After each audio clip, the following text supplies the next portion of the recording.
السلام علیکم۔ جس ٹاپک میں بات کرنے لگا ہوں ابھی وہ ہے مارننگ اریکشن۔ مارننگ اریکشن یہ ہے کہ جو ڈیپ سلیپ میں سوتے ہوئے اکثر اوقات صبح کے ٹائم پہ تناؤ آتا ہے نفس میں، اور آپ سوئے ہوتے ہیں اور وہ فیل ہوتا ہے کہ نفس کا تناؤ ہے، اریکشن ہوئی ہوئی ہے۔ یہ نارمل ہوتی ہے اور یہ ہونی چاہیے۔ جب یہ مارننگ اریکشن نہ ہو رہی ہوں تو پھر ہم ڈکلیئر کرتے ہیں کہ اس کے کوئی نہ کوئی پرابلمس چل رہے ہیں، ان کا علاج ہونا ضروری ہے، اور وہ یقیناً اریکٹائل ڈسفنکشن کا پیشنٹ ہوتا ہے، اور اس کی آرگینک کاز ہوتی ہے موسٹ آف دا ٹائم، وہ سائیکولوجیکل کاز بھی نہیں ہوتی، اور اس کا ورک اپ ہونا اور ساری چیزوں کا اس کی تشخیص ہونا بڑا ضروری ہے۔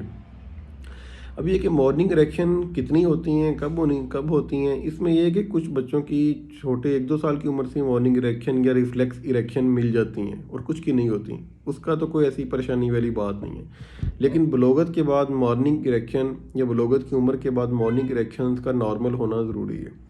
اور اس کی 15 سے 20 سال کی عمر میں جو نارمل ہم اس کو لیتے ہیں وہ ایک رات میں 1 سے 2 بار اور ہر ہفتے میں 3 یا 4 بار مارننگ اریکشن ہونی چاہیے، اور تناؤ ہونا چاہیے، اور وہ نیچرل ہوتا ہے۔ اور اوبیسلی اگر عمر 40 سال ہو گئی ہے تو یہ مارننگ اریکشن کم ہو جاتی ہیں، کیونکہ عمر کے اعتبار سے کم ہو رہی ہوتی ہیں، تو وہ عمر کے اعتبار سے جو کم ہوئی ہیں 40 سال کی عمر میں وہ نارمل ہیں۔ اگر بالکل بند ہو جائیں تو علیحدہ چیز ہے، پھر علاج کی ضرورت ہے، اس کی تشخیص کی ضرورت ہے۔ لیکن یہ کہ اس عمر تک اگر ہو رہی ہیں کچھ حد تک تو وہ نارمل ہیں،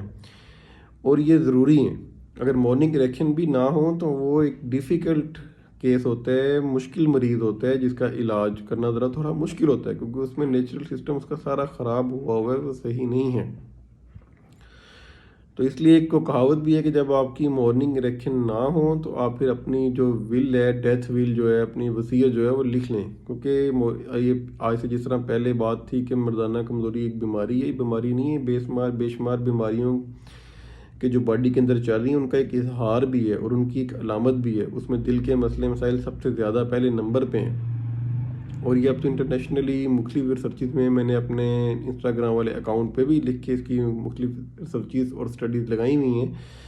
کہ جن لوگوں کو مردانہ کمزوری ہے ان کو دل کے اٹیک ہونے کے چانس 20-30% زیادہ ہیں ان کو جن کا دل کی مردانہ کمزوری نہیں ہے۔